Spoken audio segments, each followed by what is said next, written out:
এটা হচ্ছে আমাদের বিয়াল গাছ।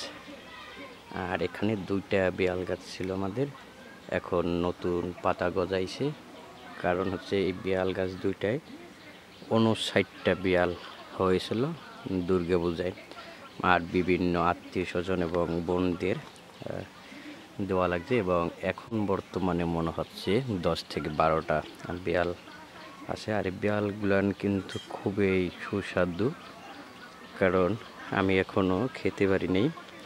কারণ অনেকেই হচ্ছে কি আমাদের গাছের এই প্রথমবারের মতন যে বিয়াল, সেই বিয়াল কিন্তু সবাই কম বেশি খেয়েছে। আর এর সাথেই হচ্ছে কি আর একটা নতুন আম গাছ আছে, সেই আম গাছে কিন্তু প্রথমবারের মতো আম হয়েছে। আর এক একটা আমে মনে হয় এখন এই 200 থেকে 300 গ্রাম ওয়েট হয়ে গেছে। আর পিছনে একটা সবেদা গাছ, আসলে এই সবেদা গাছটা হচ্ছে কি আমাকে গিফট করেছিল কৃষি কর্মকর্তা, মানে কৃষি অফিসারই। কিন্তু এখন হচ্ছে কি সেই সবেদায় কিন্তু ফল আসে নাই, দুঃখের বিষয়। ফল আসে এবং ঝরে পড়ে, দেখি কিছুদিনের ভিতর হয়তো মনে হয় এবছর ফলন দেবে।